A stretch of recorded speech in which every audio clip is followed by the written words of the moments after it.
Friends, welcome to my channel. Don't forget to like and subscribe. It's not difficult for you, but it's nice for me, and we're starting. For the third time in my life, I was shocked by the miracle of the birth of a child. Watching the birth of a child is a combination of everything that is good and bad, beautiful and disgusting. Few other words can describe it. I moved from my wife's side to the side of the doctor who delivered the baby in order to better see how the baby was born. I did the same thing at the birth of both my children. Why should it be different this time, even if the baby that came out of my wife's womb is not mine? A miracle is a miracle. Everyone in the delivery room realized that the baby was not mine. I was there solely to support my wife in difficult times, for better or for worse. As the oath says, this is definitely a grief. The child in question is the daughter of my wife and her boss, Simon Green. No one in the ward knew that I knew who the father of the child was. Tracy didn't tell me who the father was, but she informed her gynecologist and his staff about it. So his name would be written on the child's birth certificate, which I shouldn't have seen. Yes, it's not easy. According to my wife's agreement, I leave my house a month after she and the child return home. As I said, this month was dedicated to the support I felt I owed her for 17 years of marriage and 2 wonderful children. The reason I don't have to anymore is because of the betrayal that led to the birth of the child. She and her lover slept together for about a year, as she confessed to me when she told me 7 months earlier that she was pregnant. 13 years after the birth of our second child, I had a vasectomy. To say that I was furious is to understate the meaning of the word, but she held on and did not tell me who the father of the child was, because he has a wife and 3 children, and she didn't want me to destroy his family. He can destroy my family, and you don't want me to destroy him? You're a sentimental, stupid martyr. I cried. At that time, everything was over between us, but I stayed in the house for the sake of our 2 children, 15-year-old Millie and 13-year-old Gary. After weeks of shouting and fighting, we came to the conclusion that I would stay here for a month after she gave birth to the baby. She said that his father did not want to have anything to do with the child. So I agreed to go with her to a prenatal training course, attend the delivery room, and stay there until she and the child got used to it. Then I'll leave. I am a certified public accountant. Not the most interesting job. I don't have a military background. I'm not a spy, and I'm not connected to the mafia. But, surprisingly, I have good business connections, so I'm not exactly deprived of opportunities. In 2 weeks, I learned the name, address, phone number, bank account numbers of Simon Green and his personal history up to the 8th grade. I didn't tell my wife about it. I moved closer to my wife's head when the doctor cut the umbilical cord and handed the baby to the nurse to examine and wash it. She's beautiful, almost as beautiful as ours, I said sarcastically, brushing sweat-soaked strands of hair from her eyes. I could tell by the sad look in her eyes that my remark had hit the mark. Then her eyes rolled back as the low rumble in the room turned into a cacophony of noise. People began to disperse quickly, and one of the nurses said that I should leave immediately and pushed me towards the door. I walked numbly in the direction she pushed me. A few minutes later, a doctor slowly came out of the delivery room. There was a lot of blood on his robe. He said that something unexpected had happened. Bleeding had started, and he couldn't stop it in time. He's very sorry, but Tracy is gone. I remember falling to the floor before the darkness covered me. Are you going to contact the father to pick up the child? I asked the doctor when he and the nurse brought me to my senses. I don't think we should do this, said Dr. Robert Krimkat. I think I need to talk to the hospital administrator about this. Although I knew that I did not want to raise Tracy's child, I did not want the child to go into foster care, especially when there are legitimate parents nearby who can raise him. I put pressure on the hospital administration to call Simon Green. I was in the room when the receptionist called and explained the circumstances of Tracy's death. According to the receptionist, it didn't look like Simon wanted to take responsibility. An hour later, I showed up at Simon Green's doorstep, knowing that his wife Valerie was here. In the 6 years that Simon and Tracy worked together, we met several times. She was shocked to learn about Tracy's death and asked why I was at her house and not with my grieving children. I took out my phone and showed her a picture of Tracy and Simon's baby. I didn't need any words. That little rat, she screamed. It took several minutes before I managed to calm her down enough for her to speak. I explained that if she and Simon did not take the child, then my relatives, Tracy's parents, would try to adopt him. Despite the fact that her parents and I were currently feuding over Tracy's behavior, I knew that they would do everything possible to raise the child. But first, in my opinion, it is necessary to give the surviving parent a chance. And it also gave you a great chance to ruin my husband's life and marriage as much as he ruined yours, Valerie said sharply. I can't say that this thought wasn't taken into account, I admitted. But at the same time, the fact that a child should not have a single parent. I'm not saying that you shouldn't come out of this with nothing, but I think it should be a matter of negotiation between you and your husband. And you must also make sure that I am not arrested and sued when I take revenge on him physically, because it's going to happen someday. I returned home to my upset children.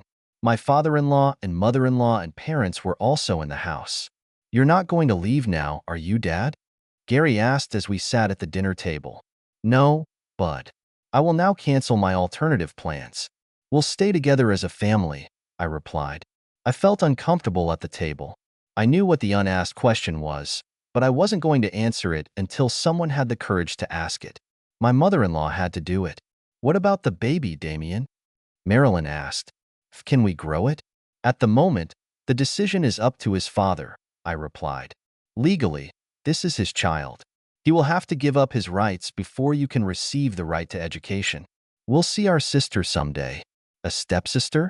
Millie asked, changing the question in mid-sentence when she looked at my face. I suppose everything will depend on the father of the child, if he decides to do the right thing and raise him. Your rights as a half-brother and sister are not as important as his rights as a father, I replied. If her father allows it, will it be possible to take her in sometimes? Millie asked when I felt all eyes turn to me. No, I said stupidly. I don't want to have a reminder that your mother cheated on me in this house. If you want to spend time with her, and her father allows it, you can see her at her grandparents'. Without looking at them, I felt how embarrassed my father-in-law and mother-in-law were. At least this time I didn't call my late wife a cheater, although that would be inaccurate. The farewell and funeral were not easy. Most of our families and close friends knew about our estrangement due to Tracy's infidelity. Most of them knew that I had a vasectomy many years ago, so they understood that her pregnancy was from another man. Although I did not wish her death, we were in the process of divorce, so I am sure that many of our relatives considered my grief somewhat hypocritical. Hell, I admit, I thought I was pretty hypocritical myself. We really had 16 good years of marriage. I don't count the last year. And we were together for 3 years before marriage. That's the kind of Tracy I'm going to miss. I admit, the first thing I noticed about Tracy was a tight t-shirt that seemed to cover a couple of melons as she and a friend strolled around the campus of Michigan State University at the beginning of our sophomore year for both of us. She was 1.70 meters and maybe 55 kilograms tall, and most of that weight came from her t-shirt. Look at this, I said to my roommate, Benji, as the two women walked in front of us. Wow, Benji replied. Wow, Benji will never become a best-selling author or a songwriter. We turned our heads in the direction the women were heading. I looked at her long blonde hair and bouncy ass as they walked in front of us. I was blown away, not even knowing if she had a character or a brain. It took 2 weeks before I found out that her name was Tracy and that she was studying finance. Finance is not much less boring than accounting, but you can't learn it without brains.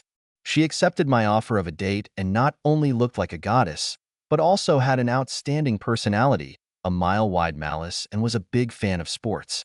Bingo! My conservative nature was completely suppressed by this force of nature. All I knew was that I needed it. Necessary. Make her your own. By the third date, we decided to be exclusive. On the fourth, they made love. I almost dislocated my tongue, trying to make her the best love of my life. Judging by the way she screamed and shook, I think I succeeded. A year after graduation, we got married and settled in Denver, Colorado. I got a job at one of the best accounting firms in the state, and Tracy got a job at a big bank in Denver. 2 years later, Millicent appeared, and 2 years after that, Gary joined the family. We both had good jobs and made good money. Life was good until it got bad. I would never have thought that this would happen. She didn't increase the amount of love and didn't cut me off. She's never been bitchy with me or the kids. Sometimes she worked late, but she did it all her career. I also worked late sometimes. She said that the children had gone to her parents for the weekend, which, in general, was not unusual. She was finishing cooking something like a festive dinner, some kind of beef dish, silverware, and cloth napkins on the table. Our crystal wine glasses. I thought maybe I'd get lucky. For the whole weekend. The food was delicious. My expectations went through the roof when Tracy served a chocolate cake with coffee for dessert. All through the meal I waited for her to make some announcement. Finally, she cleared her throat. "I'm pregnant, Dame," she whispered, without taking her eyes off the table. I gasped. He hinted. He choked. I threw up on a luxurious lace tablecloth. The end of a perfect evening. The end of my marriage as I knew it. Tracy screamed when my vomit landed on the table. No, she screamed, jumping up and grabbing a roll of paper towels. I jumped up too, but immediately ran to the bathroom and shook out the remains of that delicious meal. When I returned to the room, I had already washed my face and wiped away my tears. Tracy took off the tablecloth, put it in the washing machine, and washed the table completely. "Damn it, Tracy. Why didn't you just stick a big knife in my heart and do it quickly?" I croaked. "You can't be serious." "I'm sorry I took it out on you, Dame. I just thought we could have a great dinner and talk about it like adults," Tracy said. I fell on the couch in the living room, and my stomach was fighting with my head over which part of my body felt worse. My heart would probably feel even worse if my wife hadn't just ripped this organ out of my body. I had so many questions. "Who, Tracy?" I finally asked. "You don't need to know that yet," she said calmly and quietly. "He has a family, and you shouldn't spoil their lives. Why can your lover destroy our marriage and our family, and you protect his family? You obviously love him more than you love us," I said accusingly. "I don't love him anymore, but he's very dear to me," she replied. "We've been having an affair for about a year now. I didn't expect this, Dame. For a long time we were just friends, but eventually we established a connection." No, we must have a connection. Just you and me. Not you with me, and you with your lover," I said. "But it's never been about you and me. It was beyond us, Damien," she said. "You would never have known if I hadn't gotten pregnant. And here there is another problem.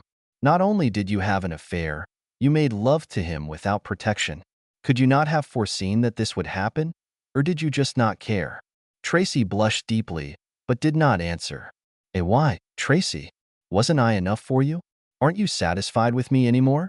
"Oh my God," I said. "Maybe it's not you, Dame," she whispered.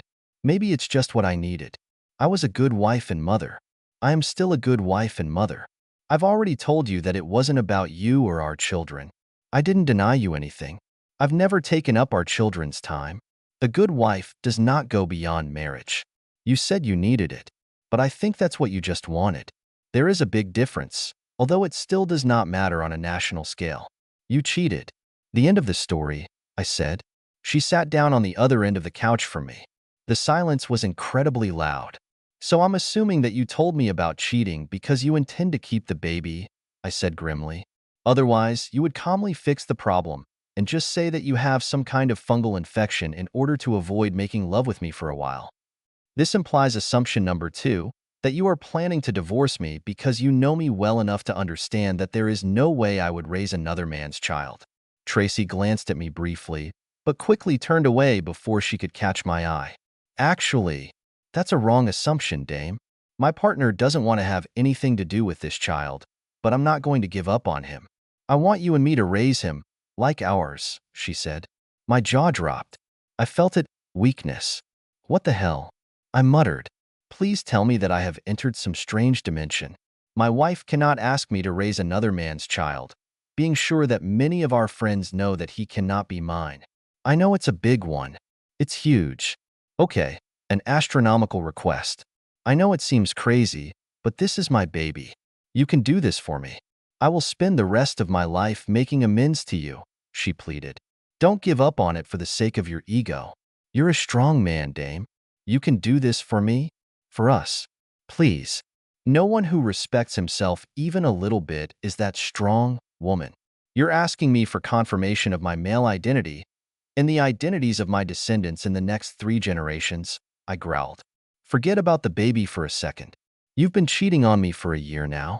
This is unacceptable." You fool. Tracy recoiled from my remark. I had never treated her so rudely before. The next day, I called on the phone and asked for several services. At least Tracy didn't try to ambush me a week later when she asked to talk to me. She honestly admitted that it was hers partner.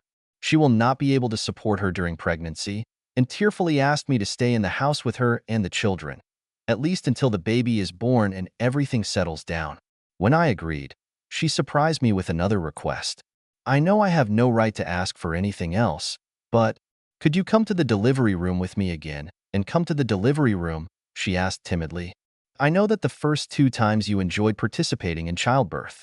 It shouldn't be difficult for you. You're right. You know that I would voluntarily go to the delivery room with any woman who asked for it. Why not with you? We agreed, but a month after the birth of the child, I will leave, I announced. Tracy and I sat the kids down and told them what was going on when Tracy was just starting to show signs of pregnancy. None of the children took the news well. Great. My mother is not only a fool, but also a knocked-up fool. The first person who tells me anything will lose a few teeth. That's what I'll tell you. Millie shouted. Well, maybe my friends will stop drooling over you when you get really big and fat, Gary said. Not necessarily, Gary. When the children made their comments, Tracy began to cry. Normally at this point I would have intervened and said a few harsh words, but nothing came of it, especially after I announced my intention to leave a month after the birth of the child. Your mother made a mistake, but that doesn't mean she still doesn't love you. And this mistake does not mean that you can disrespect her, especially around me. One way or another, we're all going to get through this. Everything will change, yes, but she will need your support and love more than ever, I said. And that's coming from someone who's going to leave after the baby's born, Millie snorted. I can't say that you're wrong, but my situation as a husband who was betrayed is a little different from yours as her children. The child just makes everything more obvious and awkward. I would have divorced your mother even if she wasn't pregnant, I explained.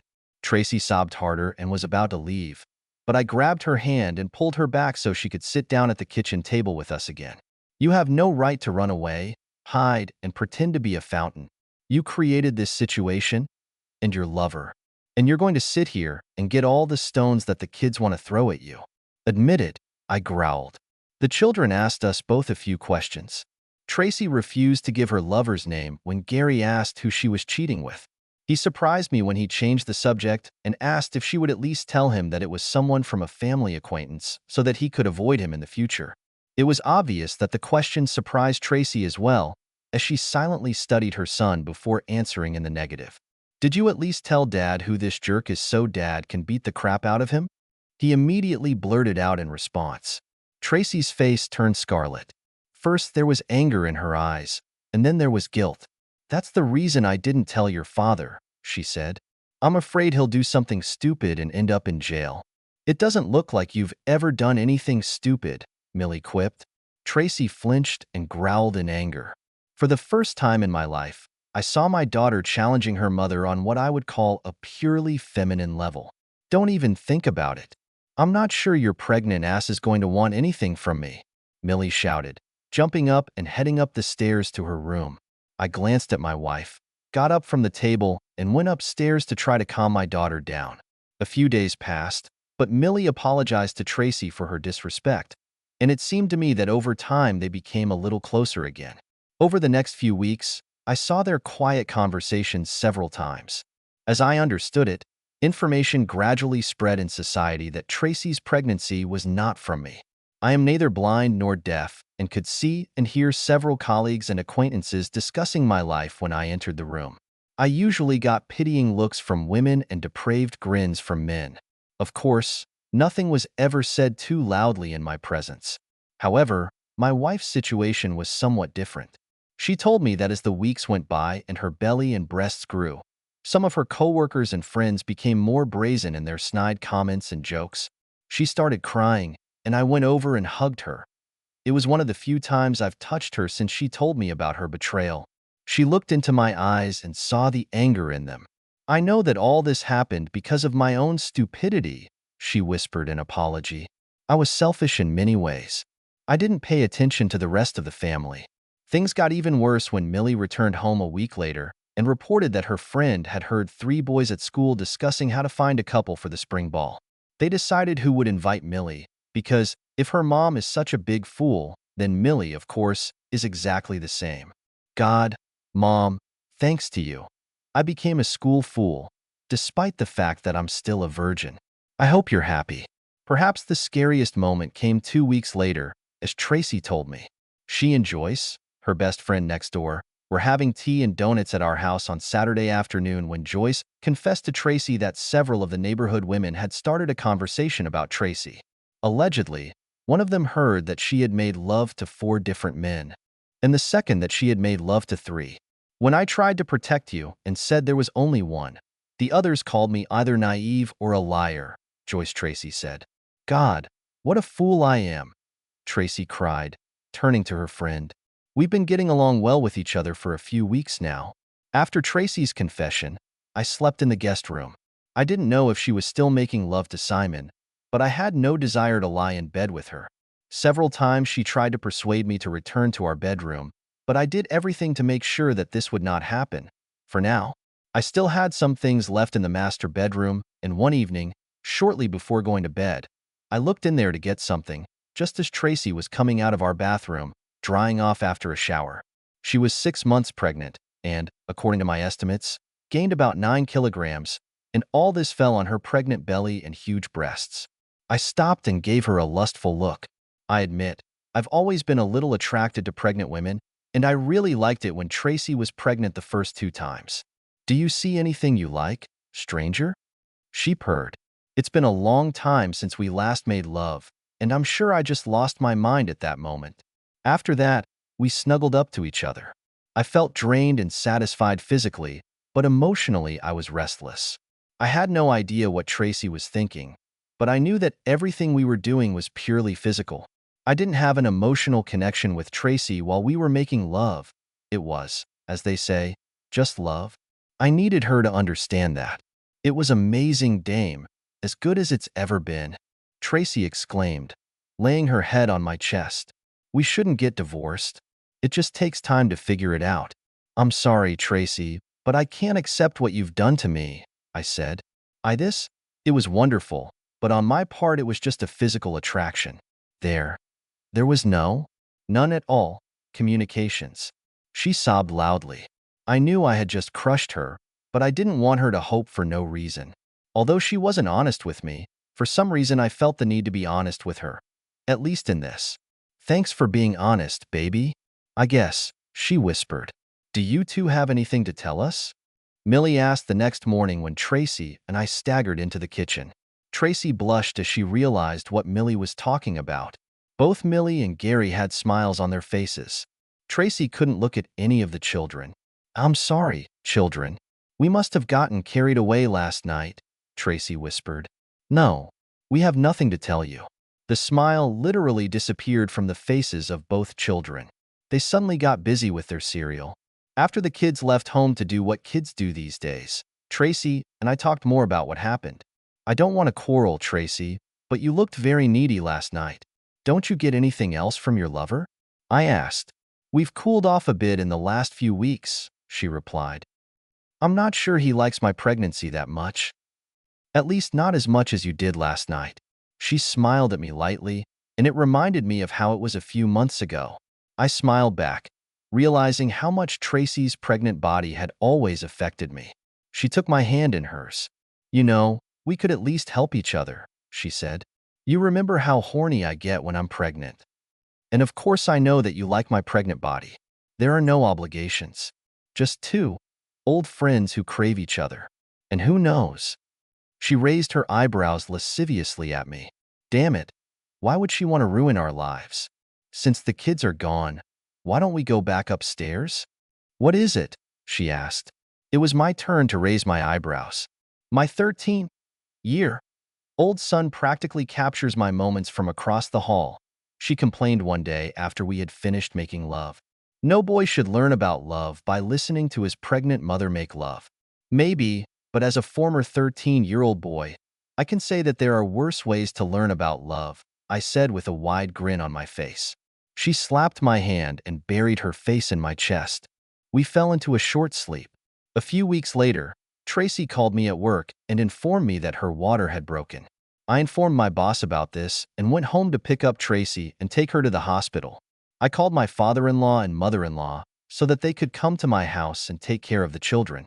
The last few months have been so good, Dame, Tracy said as I drove. I really screwed up. She became complacent. A smug wife. A smug mother. I got too close to another man when I should have talked to my husband. It's not because of you, Dame. I'm sorry that I hurt you, and yes, I'm sorry that I did it. Will you ever be able to forgive me? I'm working on it, baby. Maybe someday in the future, after the divorce, we can stay friends. That would be great, because we have 2 children together, and I'm not going to give up on your parents, I said, smiling. They are very good parents, aren't they? She joked good-naturedly. I really want to thank you for this, for classes, for childbirth, for everything. You could have sent me, but instead we're here. Thank you, baby. Valerie Green turned out to be a wonderful woman. I know I couldn't have done it, but she ended up adopting her husband's child from Tracy. I would love to be present at this discussion. A few weeks after we met, on the day Tracy died, she called me and told me that she had decided to adopt the child so that she and Simon could raise him as their own. She explained that she and her husband had a harsh heart-to-heart conversation, and it was her decision, not theirs, to raise a child. The child should not suffer because your wife died. But when he gets better, he will be the best father for any child, Valerie said. There was a long silence while I thought about what Simon Green's wife had just said. She caught my confusion. If you remember, you told me that you were going to take revenge on my thick-headed spouse and that I should just let you do it. Well, how about your revenge sort of merges with mine? We met in the darkened back parking lot of a fairly expensive restaurant in the city a few weeks later. Valerie told Simon that they had a table reserved for dinner. He was surprised when I got out between 2 parked cars, shortly after he got out of his car. We had met several times over the years, so he knew who I was. Shock was reflected on his face when I came up close to him and hit him with my right hand with all my might at about the level of my chest. The sickening crack of Simon's jaw easily covered the pain in my arm.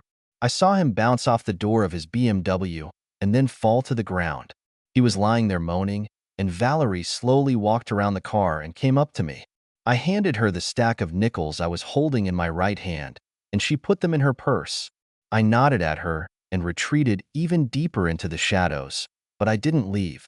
Although I don't think the 2 of you are close to balance, Damien assured me that this is the only time he will take revenge on you for ruining his marriage and his life, not to mention impregnating his late wife.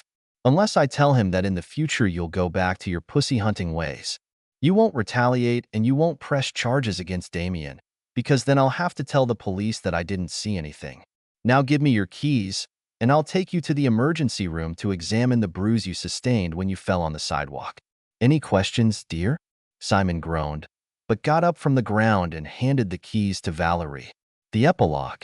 Valerie has never called me to reconsider her attitude towards her husband, and I believe that since our mutual agreement in the parking lot 15 years ago, he has not cheated on her. My children say that their stepsister is a wonderful child, well-mannered, smart, and beautiful. My father-in-law and mother-in-law also speak very well of her. I am glad that over the years Valerie has allowed them to communicate with her. Ariel, that's what they called the baby, knows that she's not Valerie's biological daughter. He also knows about Tracy and that I'm Millie and Gary's father. On the rare occasions when we're at the same event, she calls me Uncle Dame. I don't blame Ariel for anything that happened, but she is a living reminder of my personal loss. I have been undergoing consultations for several years. I'm not sure if it actually helped. I've hardly been on a date in the last 15 years.